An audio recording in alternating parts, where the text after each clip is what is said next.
This is our Morpheas8 handpiece that is bipolar radio frequency delivery of RF energy subdermal for subdermal outer site remodeling. The Morpheas8 goes 3 depths of penetration, 2 millimeters, 3 millimeters, and 4 millimeters. We will choose our depth as to the body area we're working. Periorbital is typically 2 millimeters, the face 3 millimeters, and the body 4 millimeters where the skin is thicker.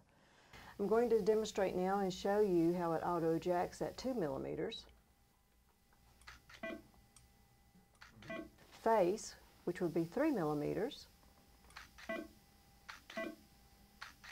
And body, for where the skin is thicker, 4 millimeters. We have had the numbing agent on for 35 to 40 minutes. We're going to take every trace of numbing cream and makeup off. We want the skin as clean as possible before the procedure. So after I take it off with this tongue blade, I'm going to use a mild cleanser, followed by prepping the skin with 70% isopropyl alcohol to get all traces of my numbing agent off that might have been left behind. Now that I have cleaned the skin thoroughly and removed all traces of the numbing agent, I chose my setting, face settings, which will be 3 millimeters in depth. You're going to at a 90-degree angle, place on the skin, 30 to 50% overlap,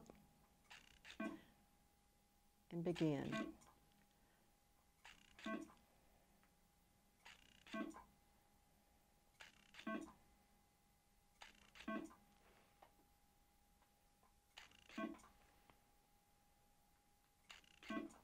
What I'm watching for is to be sure that I don't have excessive erythema and edema, but what I need to expect is a little redness and swelling and pinpoint bleeding.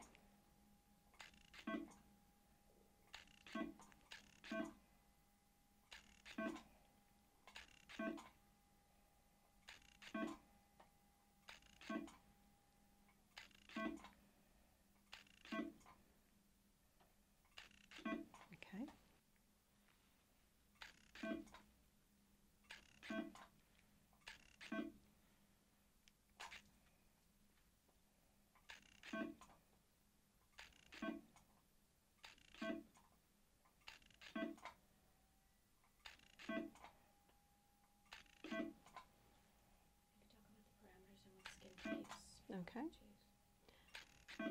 Morpheas8 can be used on all skin types. We can adjust our energy for darker skin types to reduce that risk of post-inflammatory hyperpigmentation. Or on lighter skin types, we can be more aggressive, depending on the degree of correction needed.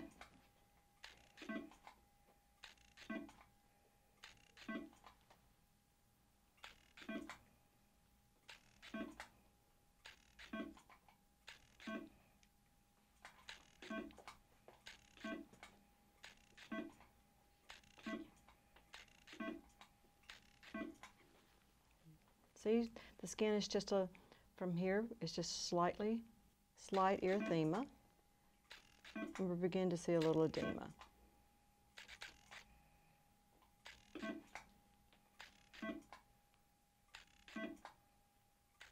And mild pinpoint bleeding. Now I'm going to change my setting because I want all women like to have a little extra tightening underneath their eyes. So I'm going to change my setting to periorbital, which will be 2 millimeters in depth. I'm going to pull the skin down. Energy for underneath the eye, periorbital, is 20. On the face, my typically starting point can be anywhere from 20 to 30 up to 40.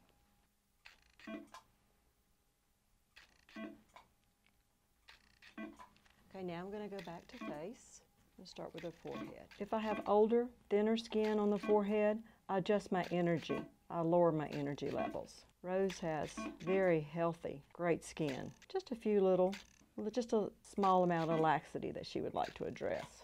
When I'm working on the nose, I flatten as much as possible, and I place perpendicular to the skin, and then I might push up so that all my edges have contact with skin.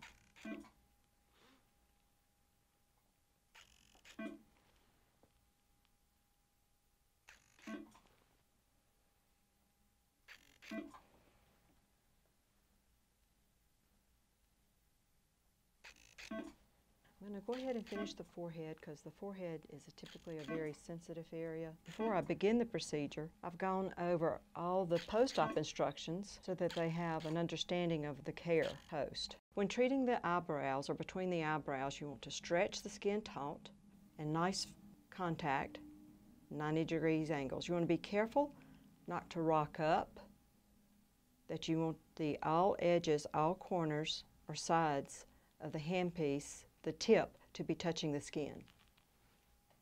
When I'm working on angles or on bony prominences, I'm sure to stretch the skin and have nice contact. I can even roll the skin up to make a flat surface.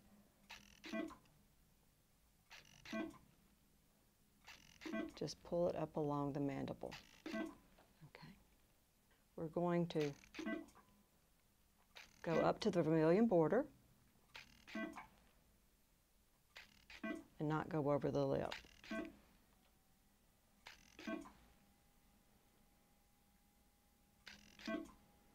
So I can stretch, place, and then press the skin.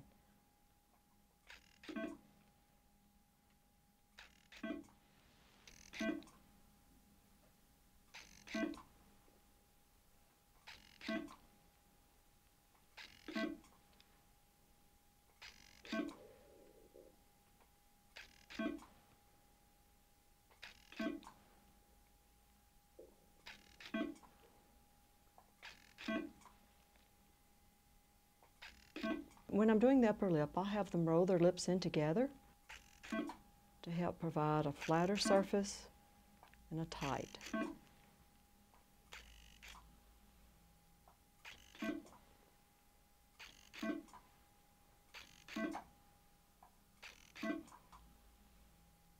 going to have the client turn her head to give me the best position to be 90 degrees.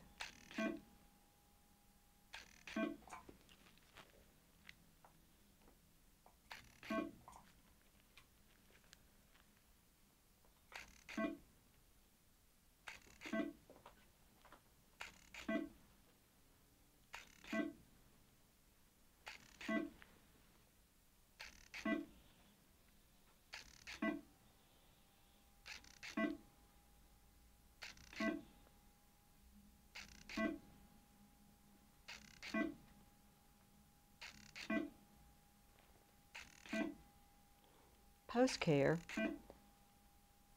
Rose is going to keep her face clean with a mild, gentle cleanser. And for the first 24 to 48 hours, use a protective skin barrier such as Aquaphor. After 2 days, and she has little brown dots that appear, she can go to a gentle moisturizer and apply sunscreen. Tonight, I might recommend that she sleep elevated on a pillow.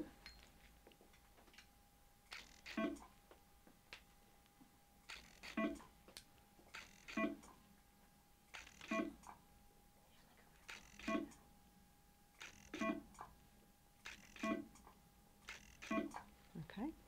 Now I'm going to change to the eye settings, the periorbital setting, which will be 2 millimeters, and finish this eye.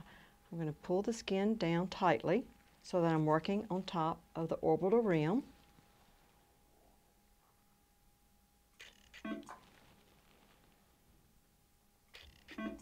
To address the laxity that we get there. Because it's a bony area and I am on the orbital rim, I'm stretching, then placing my handpiece, then I'm going to push the skin against my handpiece so that I have nice contact. Again, I have to stay on the orbital rim. And we want to stay away from not on the eyebrows themselves. I'm going to stretch, place, and then push the skin against the edges so that I have nice contact. Around the eyes, periorbital, is where we get a skin elasticity. It's really good for the tightening of the skin. Gives them a little bit of lift too by going above the eyebrow and below the eyebrow, as long as I stay on the orbital rim. I numbed rows below so we can get that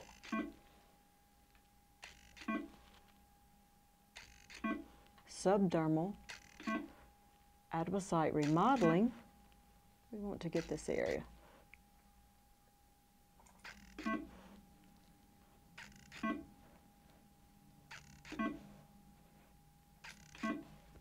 You still doing okay?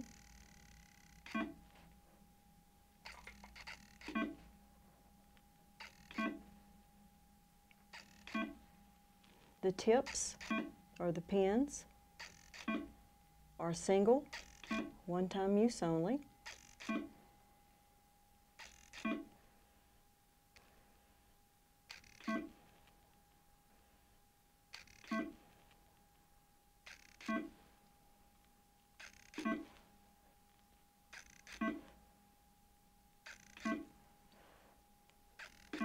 When I'm working, sometimes underneath the mandible, I will take and I will pull the skin up to maintain a flat surface.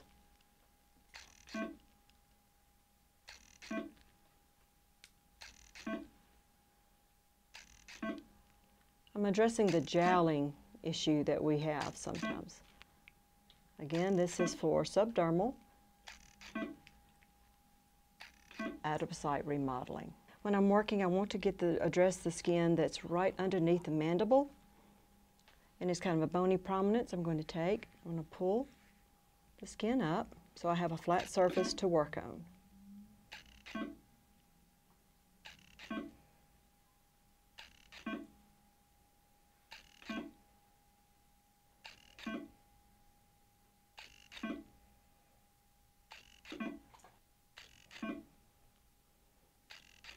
(30 to 50% overlap). And if the skin appears that it can tolerate it, you can do 2 passes. With the Morpheas8, you expect to see erythema, a little swelling, edema, and the pinpoint bleeding from our depth of penetration. After the procedure, you can take moist 4x4s to use as cool compresses to help cool the skin. And not only is it help cooling the skin, it's helping me clean the skin. And I'll leave these on for 5 to 10 minutes before I take them off and apply my Aquaphor. Pinpoint bleeding is typically gone by the time I remove my 4x4s. Clients love this. Feels so soothing to help take the heat out. Now I'm just going to use Aquaphor as a protective skin barrier and just put a light coat. This also is soothing.